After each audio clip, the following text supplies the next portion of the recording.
Hello नमस्कार, good morning, सुप्रभात प्यारे साथियों। स्वागत है आपका धर्माराम फिजिक्स यूट्यूब चैनल पे। और मैं आ चुका हूं 12th क्लास फिजिक्स का लेक्चर नंबर 21 लेकर, जिसमें हम डिस्कस करते हैं वैद्युत आवेश एवं क्षेत्र। इससे पहले 20 लेक्चर कंप्लीट आ चुके हैं। यदि आपने नहीं देखे हैं तो प्लेलिस्ट में जाकर देख सकते हो। आज का ये लेक्चर हमारा थ्योरी का लास्ट लेक्चर रहने वाला है। फर्स्ट चैप्टर की थ्योरी हम कंप्लीट कर ली है, उसके साथ भी क्वेश्चन भी सोल्व किए हैं और भी क्वेश्चन हम सोल्व करते रहेंगे। तो आपको इस फ्री बैच को ज्यादा से ज्यादा दोस्तों में शेयर करना है और इतनी मेहनत के लिए एक सब्सक्राइब जरूर करवाना है, क्योंकि आपके द्वारा किया गया सब्सक्राइब भी मेरे लिए मोटिवेशन होता है। हमारा टारगेट है कि इस मंथ में 1000 सब्सक्राइबर कंप्लीट हो जाए। तो इसके लिए आप पूरा सपोर्ट करना और मैं आपको टॉप से टॉप कंटेंट प्रोवाइड करता रहूंगा, एक एक पॉइंट को क्लियर करवाते हुए। आज हम पढ़ने वाले हैं गाउस के नियम का तीसरा अनुप्रयोग।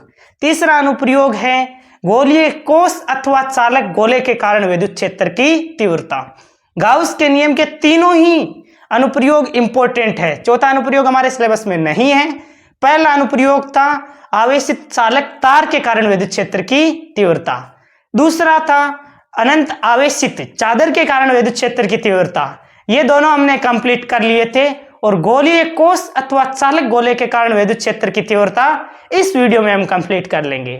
तो शुरू से लेकर लास्ट तक वीडियो को जरूर देखना। आज का मोटिवेशन कोड है, मेहनत इतनी करो कि किस्मत भी आपका साथ देने पर मजबूर हो जाए। तो आपको मेहनत इतनी करनी है कि किस्मत भी आपका साथ देने के लिए मजबूर हो जाए। क्वेश्चन में पूछा गया है, एक समान आवेशित गोलीय कोष अथवा चालक गोले के कारण विद्युत क्षेत्र की तीव्रता। गोलीय कोष का मतलब क्या है? गोलीय कोष का मतलब है, जैसे मेरे पास ये गोलीय कोष की तरह आप ऐसे समझ सकते हो, जो अंदर से खोखला होता है वो होता है गोलीय कोष। अथवा चालक गोला, चालक गोला का मतलब है कि जिसके सतह पर आवेश होता है। क्लियर है? चालक गोला कहने का मतलब है जिसके सतह पर आवेश होता है। और गोलीय कोष आ जाए या गोलीय खोल आ जाए, एक ही बात होती है। तो कोष का मतलब है कि जो अंदर से होलो हो, अंदर से खोखला हो और इसके सतह पर आवेश हो। तो इस गोलीय कोष के कारण विद्युत क्षेत्र की तीव्रता निकालनी है हमें अलग अलग बिंदुओं पर। जैसे हो सकता है इससे बाहर बिंदु हो, इसके सतह पर बिंदु हो, या फिर इसके अंदर बिंदु हो। तो हमें इन तीनों स्थितियों पर विद्युत क्षेत्र की तीव्रता निकालनी है। सबसे पहले हम क्या करते हैं, सबसे पहले गोलीय कोष बनाते हैं इस प्रकार। ये 3D में होता है, 3D में होता है तो कुछ इस प्रकार बना लेते हैं। अब एक समान रूप से ये आवेशित है तो इस पर पॉजिटिव चार्ज लिख देते हैं। ये लो, एक समान रूप से आवेशित है इसीलिए। और इसकी त्रिज्या है r। अब इसकी अलग अलग स्थिति पर, जैसे बिंदु सतह से बाहर हो, सतह पर हो और अंदर हो, इन तीन केस को हम एक एक पॉइंट को डिस्कस कर लेंगे। सबसे पहले थ्योरी क्या लिखेंगे, चित्रानुसार एक आवेशित गोलीय कोष जिस पर के सतह पर आवेश Q है और इसकी त्रिज्या r है, इससे r दूरी पर विद्युत क्षेत्र की तीव्रता हमें ज्ञात करनी है। क्लियर है? तो यहां पर लिखते हैं थ्योरी। चित्रानुसार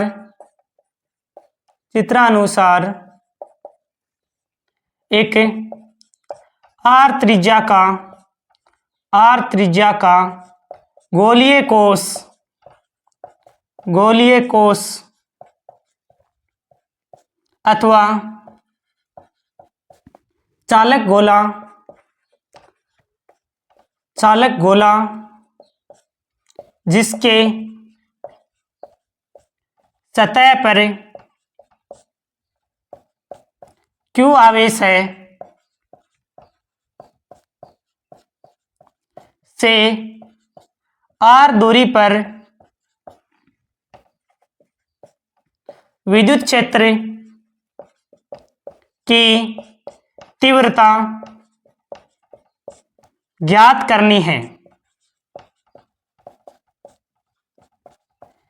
तो इसका पहला केस क्या लेंगे कि small r is greater then हो कैपिटल R, यानी कि इसमें आप पहला पॉइंट लिखोगे small r is greater than capital R, यानी कि जो आप बिंदु ले रहे हो वो त्रिज्या से अधिक दूरी पर हो। यानी कि जब बिंदु गोलीय कोश से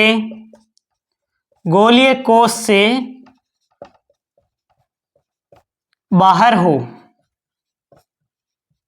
इस स्थिति में क्या होगा, बिंदु गोलीय कोश से बाहर होगा। कैसे होगा, तो देखो ये तो है गोलीय कोश, क्लियर है, आर त्रिज्या इसकी। अब जो बिंदु लिया है वो कहां है, वो है इससे अधिक दूरी पर, यानी कि स्मॉल आर है वो अधिक है किससे, कैपिटल आर से। आर त्रिज्या है तो बिंदु है वो इससे अधिक दूरी पर है। ये एक समान रूप से आवेशित है कुछ इस प्रकार। अब सबसे पहले हम क्या करेंगे, सबसे पहले एक स्मॉल आर त्रिज्या का एक गोला बनाएंगे। क्यों बनाएंगे, क्योंकि गाउस का नियम लगाने के लिए हमें क्या करना पड़ता है, एक गाउसीय पृष्ठ की कल्पना करनी पड़ती है, क्योंकि वही आवेश काउंट होते हैं जो गाउसीय पृष्ठ के भीतर होते हैं।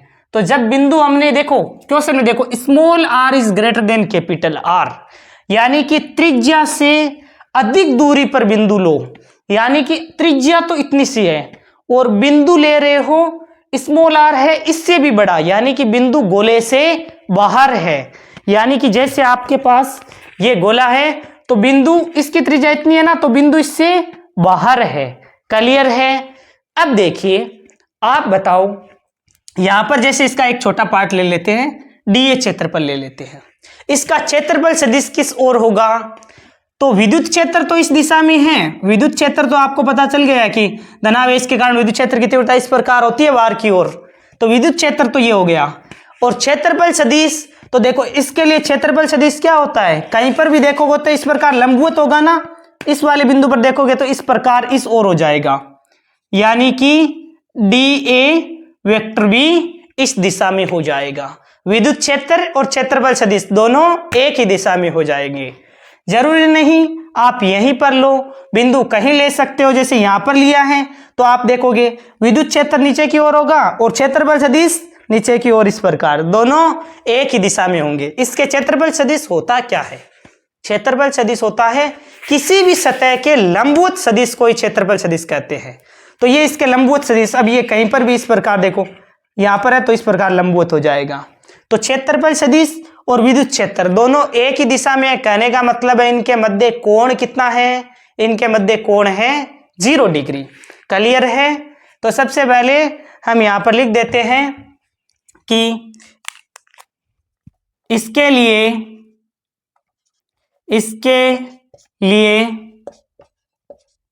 आर त्रिज्या के गाउसीय पृष्ठ की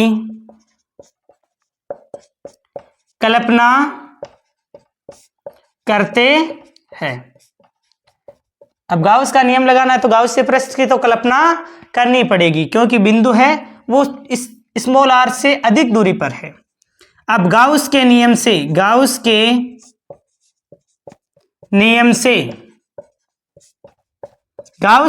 गाउस का नियम क्या होता है, phi equal to E vector dot D A vector equal to sigma Q upon epsilon naught, clear है। E vector dot D A vector is equal to क्या होता है, sigma Q upon epsilon not.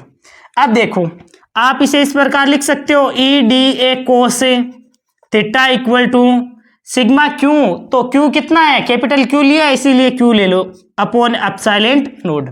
Theta का मान कितना है, तो देखो विद्युत क्षेत्र और क्षेत्रफल सदिश दोनों एक ही दिशा में है, इसका मतलब कोण कितना है, कोण है 0 डिग्री।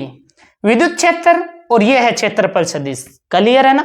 अरे कोई भी डाउट हो ना कमेंट बॉक्स में लिख देना बेझिझक, मैं आपको दोबारा सोल्व करवा दूंगा, ठीक है ना। वैसे भी रिवीजन तो करवाएंगे, लेकिन आपका ये टारगेट होना चाहिए जो भी डेरिवेशन मैं करवा रहा हूं उसको एक बार रफ कॉपी में जरूर 2-3 बार प्रैक्टिस करें और फिर फेयर कॉपी में नोट करें।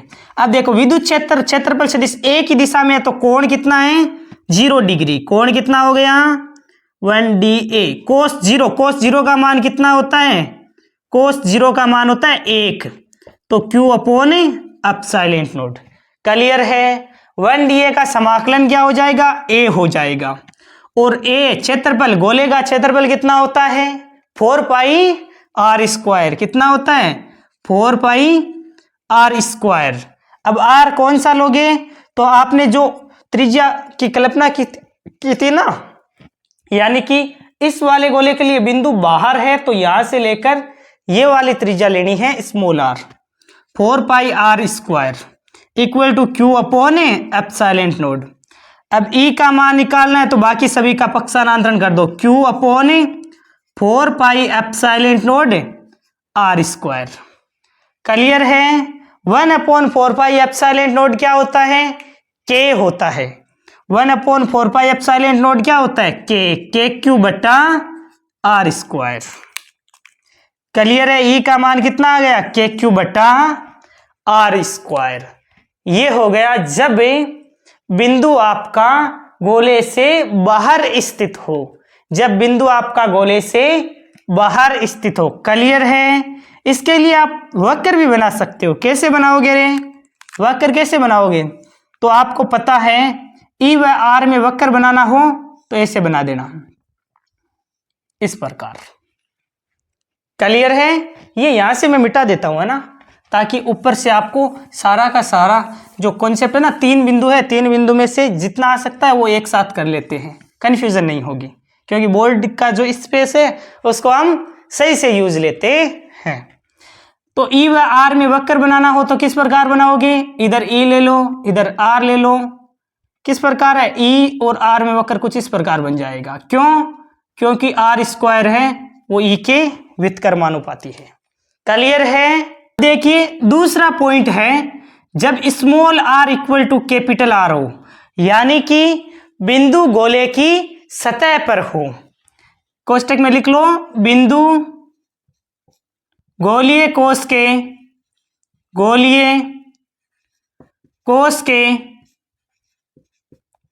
सतह पर हो, सतह पर हो, बिंदु गोलीय कोश के सतह पर हो। तो सबसे पहले डायग्राम बना लेते हैं। बिल्कुल आसान है ये, तो और भी आसान है। ये गोलीय कोश है, आर इसकी त्रिज्या है। अब बिंदु कहाँ है, इस बार बिंदु है वो इस गोले की सतह पर है, यहां पर कोई बिंदु है। यानी कहने का मतलब है कि स्मॉल आर है, जो आपने, आर का मतलब है जहां तक आपने बिंदु लिया है। स्मॉल आर कहने का मतलब है कि आपने बिंदु को कितनी दूरी पर लिया है। तो स्मॉल आर जो बिंदु लिया है वो त्रिज्या के बराबर है, यानी कि जो आपकी त्रिज्या है वहीं तक बिंदु लिया गया है, यानी कि बिंदु सतह पर है। तो क्या हो जाएगा, के क्यू बटा R square. E equal to क्या आया था, के क्यू बटा R square. Small R square आया था, यहां पर स्मॉल आर के स्थान पर कैपिटल आर स्क्वायर लिख देंगे। क्लियर है। के क्यू बटा आर स्क्वायर, स्मॉल आर के स्थान पर क्या रखेंगे, कैपिटल आर। क्लियर हुआ। अब देखिए थर्ड पॉइंट। अब तीसरे पॉइंट में हम लिखते हैं, जब small R is capital R से छोटा हो, जब बिंदु जो आपने लिया है वो त्रिज्या से कम दूरी पर हो। क्लियर हुआ। यानी जो बिंदु लिया है वो उसकी त्रिज्या से कम दूरी पर हो, यानी कि जब बिंदु, अब देखो त्रिज्या आपकी इतनी है और बिंदु आपने जो लिया है वो इस त्रिज्या से भी कम है, इसका मतलब है गोले के भीतर है। क्लियर हुआ ना, कि जैसे त्रिज्या इतनी है और बिंदु लिया त्रिज्या से भी कम दूरी पर, यानी कि भीतर है जो गोलीय कोश के। जब बिंदु भीतर हो, जो गोलीय कोश अथवा चालक गोला है उसके भीतर होगा बिंदु। कब होगा, जब जो बिंदु लिया है स्मॉल आर दूरी पर है और इसकी त्रिज्या कितनी है, तो इसकी त्रिज्या है कैपिटल आर। ये लो, तो बिंदु कहाँ हो जाएगा, बिंदु इस गोले के भीतर हो जाएगा। अब आपको पता है आवेशित गोलीय कोश है या चालक गोला है, इसके तो सतह पर आवेश होता है, इसके भीतर आवेश ही नहीं होता है। जब भीतर आवेश नहीं है तो विद्युत क्षेत्र भी नहीं होगा। विद्युत क्षेत्र कितना होगा, शून्य होगा। क्लियर है, समझ में आया ना कि आवेशित चालक गोले के भीतर आवेश शून्य है, अतः विद्युत क्षेत्र का मान भी शून्य होगा। यहां पर लिख दो, तो लिखो चूंकि आवेशित चालक के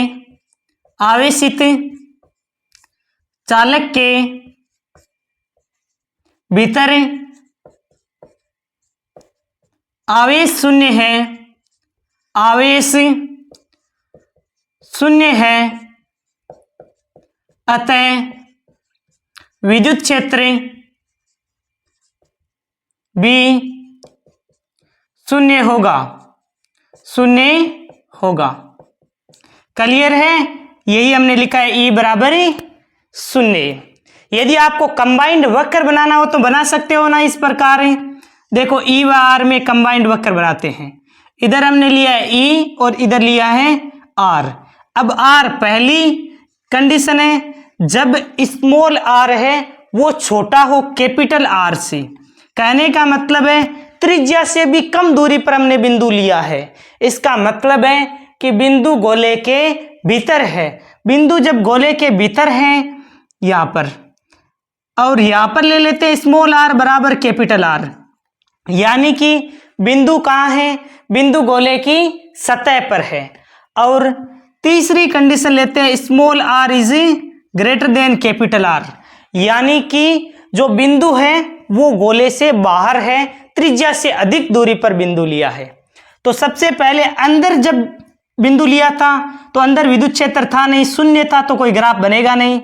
और स्मॉल r बराबर कैपिटल R है, यहां पर क्या था, नियत था। यहां पर क्या था, विद्युत क्षेत्र नियत था। कितना था, तो KQ बटा R स्क्वायर। यहां पर कितना था, KQ बटा R स्क्वायर, KQ बटा R स्क्वायर इस पॉइंट पर। और जब बिंदु बाहर था, त्रिज्या से अधिक दूरी पर लिया गया था, तब ग्राफ किस प्रकार है, तो ये इस प्रकार हो जाएगा। क्लियर है, आई होप आपको यहां तक ये वीडियो अच्छी तरीके से समझ में आया होगा। यदि वीडियो पसंद आया तो वीडियो को लाइक और एक सब्सक्राइब जरूर करना, ठीक है ना। स्टार्ट एक बार में वापस इसको शुरू से लेकर लास्ट तक समझा देता हूं। अब देखिए, हमें पूछा गया एक समान आवेशित गोलीय कोश, खोल अथवा चालक गोले के कारण विद्युत क्षेत्र की तीव्रता। गोलीय कोश का मतलब है कि खोखला गोला है, उसके सतह पर आवेश है। चालक गोला इसका मतलब भी क्या है, सतह पर आवेश है। तो सबसे पहले इसके 3 केस लेंगे। Small r is greater than capital R, यानी कि जो बिंदु लिया है वो त्रिज्या से अधिक दूरी पर हो। तो किस प्रकार हो जाएगा, सबसे पहले ये तो हमने गोला बना लिया, इससे r दूरी पर कोई बिंदु लिया है, तो एक गाउसीय पृष्ठ की कल्पना कर लेते हैं, क्योंकि गाउस का नियम लगाने के लिए हमें आवेशों को गाउसीय पृष्ठ के भीतर लेना होगा। तो r त्रिज्या के गाउसीय पृष्ठ की कल्पना कर ली, और dA क्षेत्रफल सदिश है और विद्युत क्षेत्र दोनों एक ही दिशा में थे, तो EDA कोस थीटा फॉर्मूला लगाया, थीटा के स्थान पर 0 लिया क्योंकि दोनों एक ही दिशा में थे। A क्षेत्रफल, गोले का क्षेत्रफल होता है 4 पाई R स्क्वायर। वैल्यू यहां पर रख दी, E का मान आ गया KQ बटा R स्क्वायर। क्लियर है, E समानुपाती 1/R स्क्वायर। वक्र कुछ इस प्रकार बन जाएगा। सदिश रूप आप इस प्रकार लिख सकते हो, एकांक सदिश R के इसके साथ लग जाएगा। Small r equal to capital R हो, इसका मतलब है बिंदु कहाँ हो, बिंदु हो सतह पर। बिंदु सतह पर हो तो स्मॉल r के स्थान पर ये जो फॉर्मूला निकाला है वहां पर कैपिटल R लिख दो, KQ बटा R स्क्वायर। अब small r is less than capital R हो, यानी कि जब बिंदु त्रिज्या से कम दूरी पर लिया जाए, यानी कि गोले के भीतर हो, तो आपको पता है चालक गोला, इसके मतलब इसके सतह पर आवेश है, इसके भीतर आवेश ही नहीं है। जब भीतर आवेश ही नहीं है, इसका मतलब है विद्युत क्षेत्र भी शून्य होगा। अब हमने कंबाइंड वक्र बना लिया है, दिखाई दे रहा है ना यहाँ कंबाइंड वक्र किस प्रकार बनाया गया है। सबसे पहले तो बिंदु चालक गोले के भीतर हो, इसका मतलब भीतर तो कोई विद्युत क्षेत्र है ही नहीं, तो वक्र नहीं बनेगा।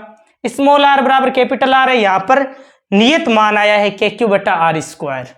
और उसके बाद में जब बिंदु बाहर था तब आपका वक्र जैसे बना था इस प्रकार हमने बना दिया है। क्लियर है, यदि ये वीडियो पसंद आया है तो वीडियो को लाइक और चैनल को एक सब्सक्राइब जरूर करें, अपने दोस्तों में शेयर करें ये हमारा फर्स्ट चैप्टर का थ्योरी का लास्ट लेक्चर था। एक भी क्लास मिस किए बिना मैंने रेगुलर आपको क्लासेस प्रोवाइड की है, तो आप भी इस चैनल को पूरा सपोर्ट करना। और thank you very much, for a nice day to all of you. Thank you very much. एक एक पॉइंट को डिस्कस करते रहेंगे, साथ के साथ अगली क्लास में मैं आपको एनसीईआरटी के क्वेश्चन आंसर भी सोल्व करवा दूंगा। ओके।